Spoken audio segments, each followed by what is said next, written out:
¿Qué tal amigos? ¿Cómo están? Para mí es un privilegio nuevamente participar con ustedes y compartir estos temas que son de una suma utilidad para la mente que busca cosas sencillas y que sean cosas que realmente valgan la pena. El tema que vamos a exponer el día de hoy es un tema que va a continuación de un video que hicimos la vez pasada acerca de cómo probar si nuestras creencias eran verdad o eran mentira. Cómo probar si lo que nosotros asumimos que es una gran verdad no es otra cosa que una tradición o una enseñanza humana que al ser puesta de una manera muy solemne y puesta en un contexto de que constantemente nos están bombardeando una seguridad, una sensación de seguridad, tenemos y asumimos creencias que son totalmente absurdas y falsas. Este tema que vamos a hablar el día de hoy habla acerca de los principios para descubrir la verdad y desenmascarar el error. Nuestro logo siempre que va a ser distintivo en toda nuestra serie va a ser acerca de rescatando al séptimo día, el verdadero Shabbat. Vamos a pasar a nuestro estudio. Quisiera que este estudio sea lo más corto, lo más sucinto, pero también lo más sustancioso y útil posible. Veamos. Este texto de Ezequiel es muy importante, muy importante, porque vamos a ver unos principios que nos van a ayudar. Dice, y enseñarán a mi pueblo a hacer diferencia entre lo santo y lo profano, y les enseñarán a discernir entre lo limpio y lo no limpio. Educar no es tanto darle a un alumno de la propuesta como si fuese un paquete a engullir.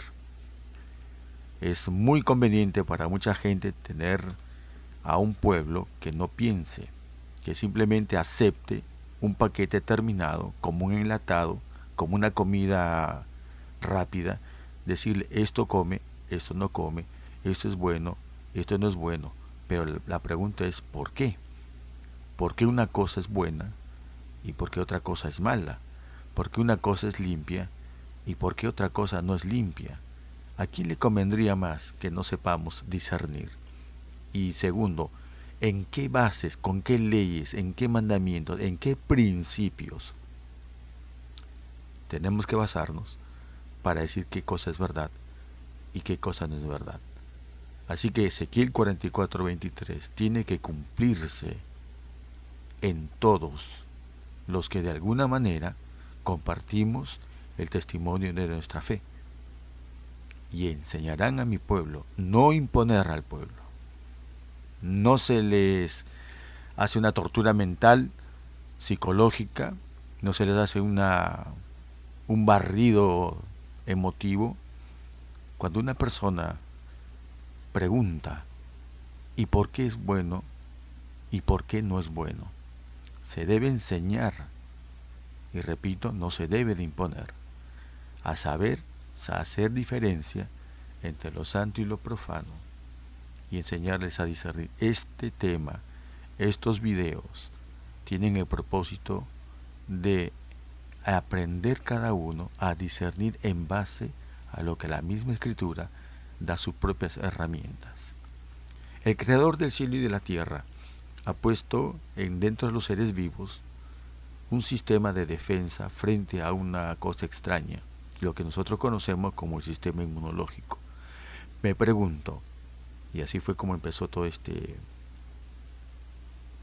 secuencia de temas, ¿no?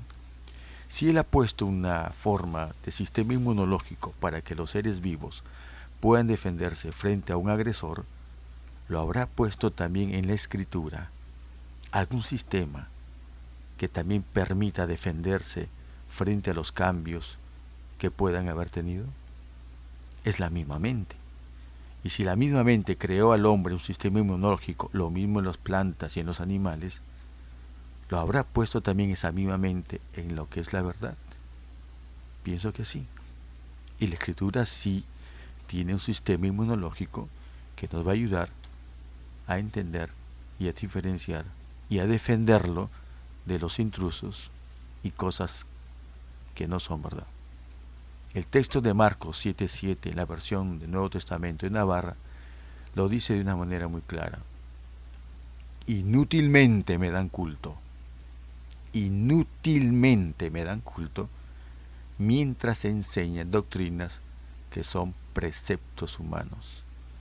Usted que me está escuchando, ¿cuántas de las doctrinas que algún día creyó y descubrió que eran preceptos humanos, hoy ya no las tiene en su sistema de creencias? Pero usted puede garantizar que todo lo que cree ahora como verdad, no habrá algo más que se toma como si fuese verdad, que es en realidad un precepto humano. Y sigue diciendo el texto, abandonando el mandamiento de Dios, retenéis la tradición de los hombres. Esta es una premisa importantísima y muy descuidada entre todos nosotros. Cuando uno abandona el mandamiento de Dios, uno acepta fácilmente cualquier cosa, cualquier tradición de los hombres como un mandamiento. Y sigue diciendo, qué bien anuláis el mandamiento de Dios para guardar vuestra tradición. Y este es lo que hay que señalar. Muchas de nuestras creencias que son tradicionales entre nosotros, muchos de nuestros puntos de fe que los tenemos como absolutos, si mostramos el mandamiento frente a lo que creemos, vamos a descubrir que muchas de nuestras creencias más queridas y emblemáticas son tradiciones. Son tradiciones, y si son tradiciones, todo nuestro culto, todas nuestras formas de querer agradar a nuestro Padre son inútiles, como empieza el texto diciendo, inútilmente me dan culto. Romanos, Pablo escribió que profesando ser necios, se hicieron necios. Así que desechando toda la verdad por la tradición humana, nosotros estamos al mismo nivel que cualquier apóstata o cualquier hereje, sinceramente creyendo que hemos limpiado nuestra casa de todas las vasijas de ídolos. Pero, ¿será así? ¿Podemos ponernos a prueba todos nosotros? Jeremías dice lo siguiente, pero esos sabios quedarán humillados, los pastores, los teólogos, los doctores en la ley, todos aquellos sabios, maestros de teología, quedarán humillados, acobardados, como animales caídos en la trampa, porque hay una pregunta que nos dicen, ¿dónde está su sabiduría si han rechazado mi palabra? Todos dicen fácilmente que sus verdades se basan en su palabra de Señor, de Yahweh. Pero vamos a ver si es así o no. Vamos a ver qué es lo que dice en cuanto a los mandamientos. Mateo 5:19 dice, de manera que cualquiera que quebrante uno de estos mandamientos muy pequeños y así enseña a los hombres, muy pequeño, será llamado en el reino de los cielos, mas cualquiera que los haga y los enseñe, este será llamado grande en el reino de los cielos. Hay personas que hay detalles en la Biblia que son mandamientos, pero son tan detalles que ellos dicen, no, esa es una cosa que ya pasó. Eso se puede obviar. Usted tiene que tener mucho cuidado de todos aquellos, inclusive usted mismo. Si lee algo en la palabra y usted considera es que simplemente puedo corregirlo, cuando está torciendo el sentido del texto, cuando hay un mandamiento que usted considera muy pequeño y enseña a los demás que lo que cree y se confrontan con ese mandamiento, lejos de tener armonía y lejos de corregirle a usted, si usted permite que se lo excluya del estudio o ponerlo en la bandeja, usted está despreciando un mandamiento que considera muy pequeño, y así que muy pequeño también será llamado en el reino de los cielos. Así que de estos dos mandamientos, como dice Mateo, depende toda la ley y los profetas. De todos estos dos mandamientos, y habla acerca de los dos mandamientos que era acerca del amor al Padre y el amor al prójimo. La ley depende de los mandamientos. Así que si en el futuro leemos de que tendrá un pueblo que guarde los mandamientos, tendrán que ser todos los mandamientos y no solamente la ley, que significa los 10 palabras que se le dio a Moisés en el Sinaí. Mandamiento es toda cosa que se nos ordena. Leamos lo que dice en Marcos. Marcos capítulo 7 dice, pues en vano me honran, enseñando como doctrinas mandamiento de hombres, porque dejando el mandamiento de Dios, os aferréis a la tradición de los hombres. Qué terrible. Hay, como repito, tenemos creencias dentro de nuestro sistema de fe que en realidad son tradiciones y no son mandamientos. El propósito de este estudio, de estos videos, es mostrar cuáles son esos mandamientos que llamamos pequeños y que lo obviamos como si fuese polvo de los zapatos, pero que no se puede quitar. Mire lo que dice el versículo 9. Le decía también, bien invalidáis el mandamiento de Dios para guardar vuestra tradición. Y este texto se lo voy a resaltar siempre. Hay tradiciones que guardamos simplemente porque hemos dado una patada a un mandamiento que lo consideramos pequeño y que no debe perturbar lo que ahora nosotros queremos como enseñanza absoluta, pero que proviene de los hombres. ¿Cuáles son esos principios básicos para considerar lo que es verdad y lo que es tradición o enseñanzas humanas? Este pensamiento me pareció adecuado colocarlo porque resume en sus palabras la mejor manera de decir este punto. Dice, si bien es cierto que la inteligencia de los hombres no es capaz de penetrar en los consejos del Eterno, ni de comprender enteramente el modo en que se cumplen sus designios, el hecho de que le resulten tan vagos los mensajes del cielo se debe con frecuencia a algún error o descuido de su parte. A menudo, la mente del pueblo y hasta de los siervos de Dios es ofuscada, ¿por qué? Por las opiniones humanas, por las tradiciones y las falsas enseñanzas de los hombres, de suerte que no alcanzan a comprender más que parcialmente las grandes cosas que Dios reveló en su palabra. ¿Qué es lo que obstruye entender la verdad? ¿Por qué creen que el Mesías no ha venido aún? Todos saben que él tiene un reloj, y dentro de su reloj muchos dicen, de nada me vale ni apresurar ni demorar, porque él tiene un reloj y él vendrá en su momento. Pero yo les voy a decir algo, meditando acerca de estas cosas. Todo lo que estamos viendo actualmente en este contexto contemporáneo de nuestra existencia como raza humana, cada día que demoramos nosotros en hacer la obra, ese día sufren muchos seres humanos por esclavitud, por asesinatos, por violaciones, por matanzas, por explotación. Pero gran parte de esa culpa, de esa demora, es porque no hay un pueblo preparado.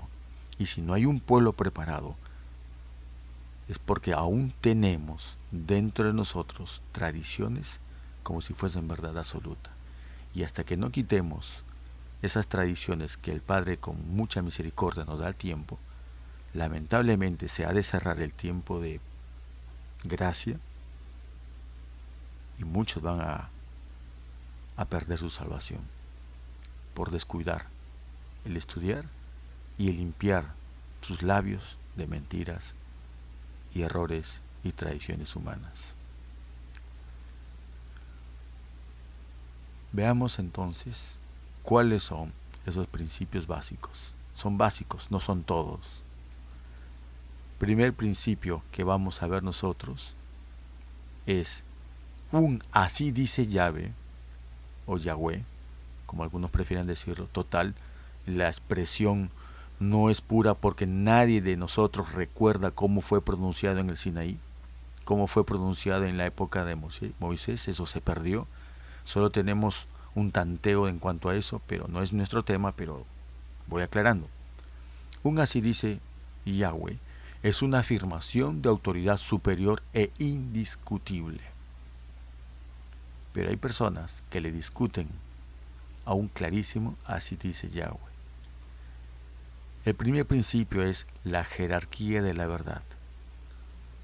¿Y en qué se basa? En Isaías 42:5, cuando dice, y así dice Yahweh Elohim, creador de los cielos y el que los despliega, el que extiende la tierra y sus productos, el que da aliento al pueblo que mora sobre ella y espíritu a los que por ella andan. El versículo 6. Así dice Yahweh el Rey de Israel y su Redentor Yahweh de los ejércitos. Yo soy el primero y yo soy el postrero, y fuera de mí no hay Dios. Pregunto, ¿alguien puede discutir, poner en duda, relegar un escrito está o un clarísimo así dice Yahvé? La autoridad divina se sobrepone a cualquier opinión, pensamiento o doctrina humana de manera absoluta. ¿Es que acaso vamos a sentar al Padre y al Hijo en una banca y enseñarles cómo se habla? ¿Acaso nosotros vamos a tomar la expresión del Padre o del Hijo como una cuestión circunstancial que lo dijo en alguna manera y ellos no se tomarían el tiempo de hablar solo para decir una manera circunstancial? La palabra, así dice Yahweh, no tiene caducidad. La razón principal por la cual hay que creerle a Él su palabra de manera absoluta, es que Él es el creador y nosotros la criatura. Yo soy Yahweh, ese es mi nombre. No daré mi gloria a otros ni mi honor a los ídolos. Segundo principio, Isaías 8:20. A la ley y al testimonio. Si no dijeren conforme a esto, es porque no les ha amanecido. Dos cosas, los pilares de la verdad. La primera que vimos fue la jerarquía de la verdad. Ahora, los pilares de la verdad se basan en un lado lo que es la ley y en el otro lado lo que es el testimonio. Ata el testimonio y sella la ley entre mis discípulos. Juan lo dijo, lo escribió lo que dijo, porque si creyeseis a Moisés, me creeríais a mí, porque de mí escribió él. Y el versículo que sigue dice, pero si no creéis a sus escritos, ¿cómo creeréis a mis palabras? No debemos usar ninguna fuente extra bíblica. Y esa es una recomendación que nosotros la hemos pasado por alto y le hemos consentido. Fuera de la escritura, que es la ley y el testimonio, en un solo compendio que llamamos Biblia, es lo suficiente para entender lo que es verdad. ¿Por qué? Porque la palabra de Él es verdad y no hay mentira. Tercer principio. Toda la escritura es inspirada por Dios. Toda, no una parte. El tercer principio es la fuente de la verdad. Es obligatorio tomarla completa y no parcial. Hay personas muy sinceras que tan solo en un capítulo o en un versículo o en un texto pretenden hacer una doctrina, columna vertebral, desechando los otros textos que pueden dar más luz para entender de una manera proporcional lo que es el mensaje que esté ahí. No debemos consentir que tan solo para un tema se escoja un tema, un verso, un capítulo o un libro. La palabra de Yahweh es tan autoridad en cualquiera de las etapas del tiempo que Él las ha expresado. Como hemos dicho, la palabra de Yahweh no tiene caducidad. No es más santa en otras y menos santa en otra. No es más importante un libro y menos importante en otro libro. Eso no es así. Las escudriñad las escrituras porque a nosotros nos parece que en ellas tenemos la vida eterna, no en otros libros. Cuarto principio, 2 o 3 testigos. Si 2 o 3 testigos, dice acá, vamos a leer el texto como dice, por dicho de 2 o 3 testigos, morirá el que hubiere de morir, no morirá por el dicho de un solo testigo. La mano de los testigos caerá primero sobre él para matarlo, y después la mano de todo el pueblo, y así quitarás el mal de en medio de ti. ¿Cómo podemos entender esto? Cuando hay un error, los primeros que tienen que salir a defender la verdad y matar al error son los testigos. La mano de los testigos caerá primero. ¿Cómo podemos decir que algo está errado? Cuando tenemos que presentar 2 o 3 testigos, 2 o 3 situaciones. Si alguien dice que algo es verdad y no presenta 2 o 3 testigos, no hay por qué tomar en cuenta, como dice el siguiente verso, no se tomará en cuenta un solo testigo contra ninguno o cualquier delito ni en cualquier pecado en relación con cualquier ofensa cometida. Solo por el testimonio de 2 o 3 testigos se mantendrá la acusación. Y aquí hago un hincapié en algo. Eso es en cuanto a cualquier otra persona, profeta o escritor de la Biblia. Pero cuando hay un así dice Yahweh, ¿necesitará un testigo? Necesita que el Creador sea, ¿cómo lo podemos decir? ¿Puede el Creador, puede dudarse de la palabra del Creador? ¿Necesitamos más testigos aparte de un así dice Yahweh? Piénselo. Así que este cuarto principio lo llamamos la corroboración de la verdad. Un texto no es, un capítulo tampoco lo es. Tiene que haber una corroboración completa de la verdad, como hemos visto en el tercer principio.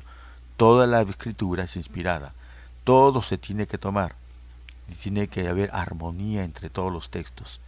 No debe haber conflicto en ninguno. Entonces Lucas registra lo que dijo el maestro. Y él le dijo, ¿qué está escrito en la ley? Y aquí resalta algo. ¿Cómo lees? ¿Cómo lees la escritura? ¿Solo las partes que te favorecen? ¿Y el resto? Así que si ustedes tienen una doctrina que por un lado solamente quieren orientarlo, escogiendo textos y desechando otros, algo pasa. Algo pasa, queridos amigos. El quinto principio es el orden, pues Dios no es un Dios de confusión, pero hágase todo decentemente y con orden. El quinto principio es que la verdad tiene sencillez y orden. Habla aquí cerca de la lámpara, del cuerpo es el ojo, que si tu ojo es bueno, todo tu cuerpo estará lleno de luz. Si nosotros tenemos orden, y si nosotros captamos la verdad a través de un orden, entonces vamos a tener orden también en el resto del cuerpo. Pero si vemos un ojo desordenado, que salta, brinca, escabulle y no se enfrenta a los textos que tiene, entonces si mi ojo es malo y no quiero ver esa luz, que es tinieblas, entonces ¿cómo será el cuerpo? También lleno de tinieblas. Por eso Lucas, conociendo este principio, lo escribe diciendo, puesto que ya muchos han tratado de poner en orden la historia de las cosas que están entre nosotros, han sido ciertísimas, tal como nos los enseñaron los que desde el principio los vieron con sus ojos y fueron ministros de la palabra. Poner en orden y desde el principio es la clave para ir entendiendo lo que es la verdad. Si alguien te pone una palabra, por ejemplo, como lo puse en el primer video, si tenemos la palabra amor, si ves un ejemplo clásico, amor tiene 4 letras, A-M-O-R, pero si yo le quito el orden e invierto la palabra, las mismas letras, les pongo al revés, ya no dice amor, sino dice Roma. Eso es cuando uno altera el orden. Pero ¿qué pasa cuando uno le quita un elemento o añade un elemento? Nosotros nos gusta a veces definir las cosas como son. Y cuando algo se dice, por ejemplo, que es algo que tiene mucha maldad o es violenta, la palabra violenta nos indica que es una cosa agresiva, mala.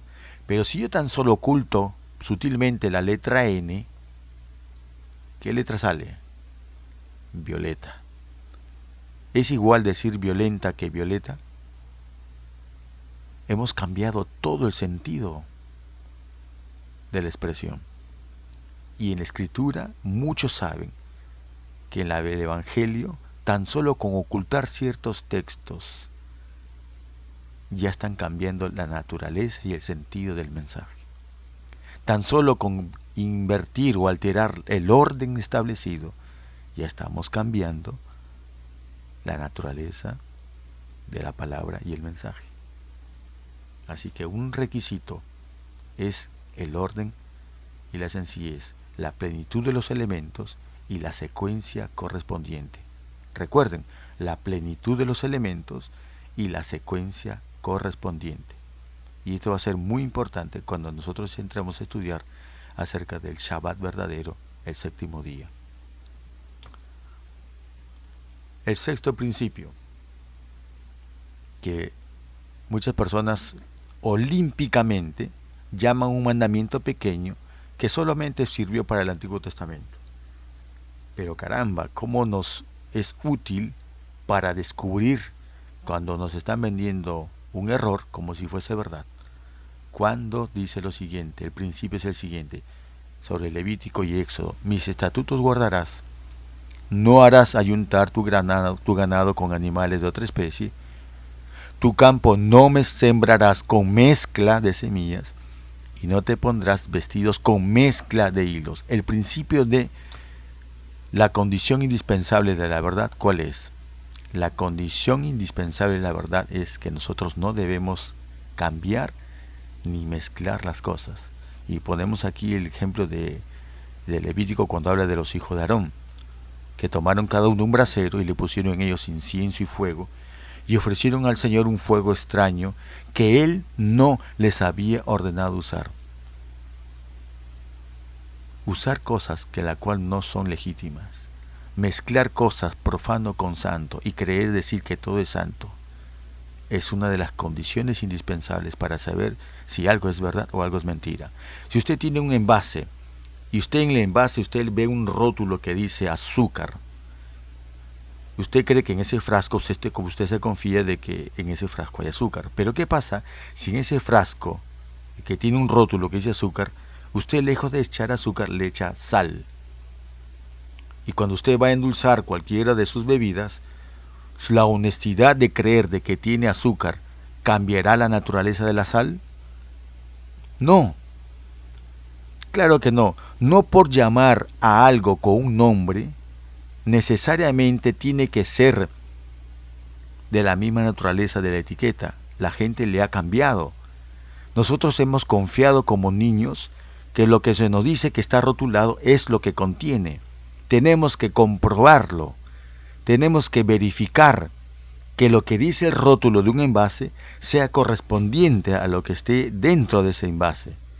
Y esa es otra condición indispensable para saber si es verdad. No porque llamen a algo bueno, debe ser necesariamente bueno. Puedo agarrar una estatua, un ídolo, vestirlo como santo y presentarlo a todos como un santo, solo porque tiene el hábito. Tan inocentes hemos sido. Pero otros, se escandalizan si nosotros tomáramos a prueba eso. Debemos de probar la verdad. Todo lo que tiene etiquetado, tenemos que saber que la etiqueta debe corresponder a lo que tiene como esencia. No porque yo haga una galleta, una masa de harina con polvo de hornear y saque un molde de un animalito, por ejemplo de un caballito, y porque tiene forma de caballo, no necesariamente tiene que ser un caballo. Puede tener la forma, pero su esencia no corresponde a su forma. Y viceversa. Eso tenemos que comprobarlo. Porque el principio y la condición indispensable de la verdad es que no debemos de mezclar y no debemos de adulterar las cosas. Así que, como dice Efesios, el apóstol Pablo, para que ya no seamos niños fluctuantes. O sea, lo que leímos de Ezequiel, ¿recuerdan? En Ezequiel cuando habla de que nosotros debemos ser un pueblo que debe aprender a saber la diferencia entre lo puro y lo impuro, entre lo limpio y lo inmundo, entre la verdad y el error. Ya no debemos ser niños que tenemos que depender de otros para que nos digan: hermano, ¿esto es bueno o esto es malo? Pastor, ¿esto es verdad o es mentira? Recuerden, los hombres enseñan errores. Y la responsabilidad personal es que ya no seamos niños fluctuantes llevados por doquier de todo viento de doctrina por estratagema de hombres para engañar emplean con astucias las artimañas del error. Esas artimañas del error están en el primer video que hemos colocado, acerca de cómo probar nuestras creencias si son verdad o son mentiras. Les invito a verlo nuevamente, a fin de que complemente con este tema de que estamos haciendo el día de hoy. Entonces vemos que los principios básicos para distinguir la verdad y el error son básicamente un resumen de: primero, así dice Yahweh. Es una afirmación de autoridad superior e indiscutible. Yahweh no requiere de testigos ni de nadie, puesto que Él es incuestionable y supremo. Segundo principio, Isaías 8:20. A la ley y al testimonio no debemos permitir que una fuente extra bíblica, como libros apócrifos, como profetas, como pensadores, como teólogos, o como escuelas, o como sectas, o como culturas, permitirles a ellos que nos vengan a decir que es verdad, porque la Biblia es suficiente por sí misma para decirnos que es verdad. El tercer principio: la fuente de la Biblia es completa, no parcial, no parte de ella, seleccionando unas cosas y descartando otras. Cuarto principio: la verdad debe ser corroborada por 2 o 3 testigos. Quinto principio: la verdad tiene sencillez, tiene orden, tiene la plenitud de los elementos y tiene el orden correspondiente. Recuerden, plenitud de los elementos y el orden correspondiente. Si usted altera el orden o le quita el número de elementos, usted ya cambió totalmente lo que es la verdad. Sexto principio: que la condición de la verdad es no mezclarlo. Debe haber una pureza en todo lo que hagamos. Así que hay preguntas que van a resaltar en cuanto al punto que vamos a desarrollar próximamente. El séptimo día, por ejemplo. Sécase la hierba, marchítase la flor, mas la palabra del Dios nuestro permanece para siempre. Así de que si lo que fue un séptimo día verdadero fue en el Edén, lo va a ser un séptimo día a través de su cumplimiento y el testimonio de la obediencia. Y lo va a hacer en el pasado, lo va a hacer en el presente, y tiene que ser lo mismo que se ha de observar en el futuro.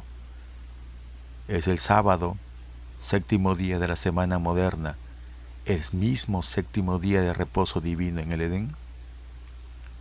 ¿Es verdad que los judíos nunca han cambiado el día de reposo?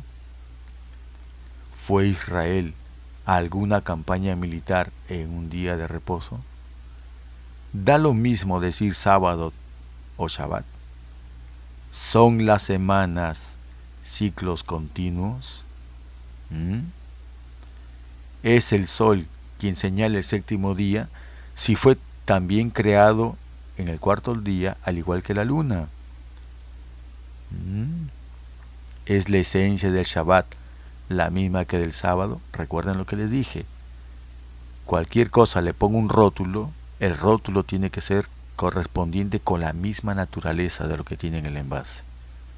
Si yo le rotulo algo y lo que hay dentro de su envase no corresponde, ¿lo tomo como verdad o lo tomo como mentira? ¿Y en qué bases? La boca es grande para decir errores y para afirmarlo, si no lo dice los mandamientos que aún son considerados pequeños por muchas personas.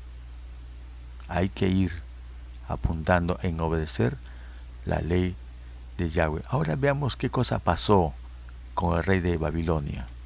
Nehemías escribe esto: y habló delante de sus hermanos y del ejército de Samaria y dijo: ¿qué hacen estos débiles judíos? Débiles judíos. Los pocos que defienden la verdad son considerados débiles. Hay gente que le pregunta: ¿y tu iglesia? ¿Cuántos diezmas? ¿Cuántos miembros tiene? ¿Cuántos templos hay? El pueblo verdadero muestra ante todos una debilidad, y es un pueblo de muchas personas que son pobres, ignorantes, despreciados del mundo.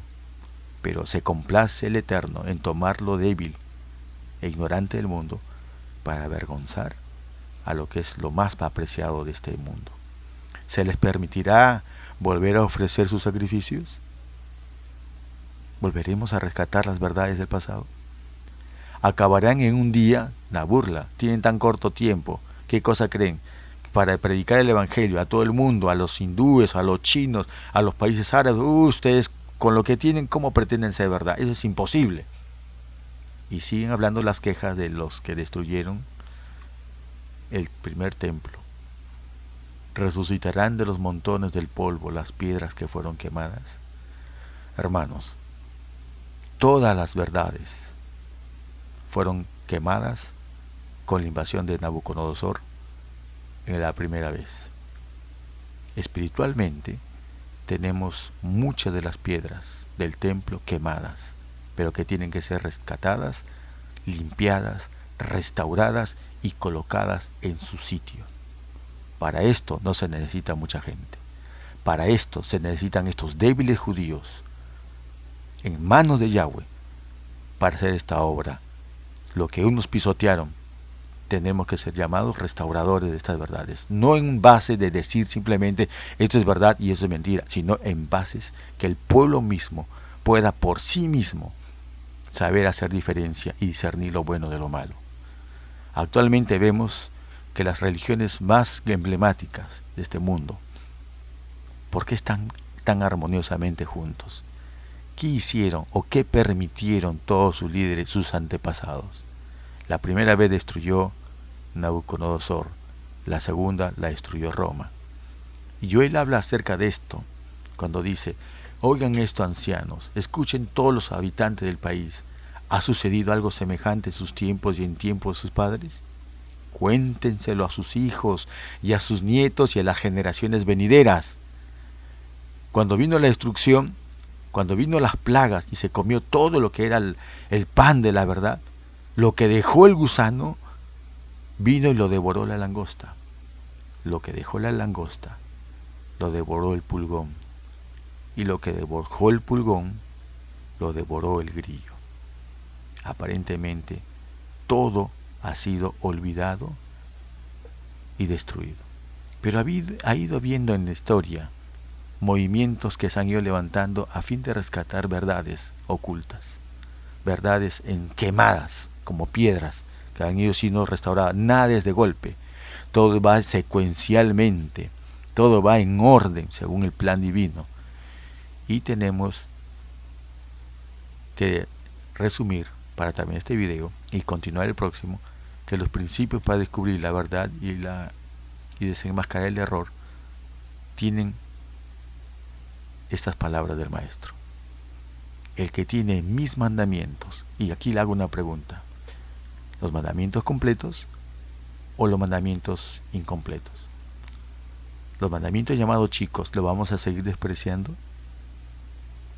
El que tiene mis mandamientos y los guarda, ese es el que me ama. Mucha gente va a un templo, a una religión o a una iglesia en sus días de reposo y no investiga lo que cree. Y aceptan pasivamente todo lo que otros le dicen que es bueno y que es malo, sin que investigue por sí mismo si es verdad o es mentira. El cielo y la tierra pasarán, pero mis palabras, que son mandamientos, puesto que no son hombres lo que lo ha hablado, sino el Eterno y su propio Hijo, las palabras de ellos, que son cualquier palabra que se los puede competir con otro dicho de un profeta, de un teólogo, a ese nivel lo han rebajado. Qué vergüenza de que hombres que debieron ser llamados a defender la reputación divina permitan y enseñen que las palabras del Eterno y su Hijo pueden ser cuestionadas, corregidas o ignoradas solo porque un teólogo, un pastor o una iglesia o un manual de iglesia o un credo diga lo contrario. Es tiempo de cambiar eso. Ese tiempo que habló Joel, que había pasado en cuanto a las plagas y se habían devorado todo, nos sigue diciendo algo: vosotros también, hijos de Sión. Y este tema es para ustedes, hijos de Sión, no es para cualquiera. Hemos visto que son pocos y débiles los que han de tomar la obra de recoger las piedras quemadas por la ignorancia, la Inquisición, la teología absurda, porque esa es nuestra alegría en Él, nuestro Adón, porque nos ha dado la primera lluvia a su tiempo y tenemos la promesa que hará descender sobre nosotros la lluvia temprana y la tardía como al principio. Que Yahweh los bendiga.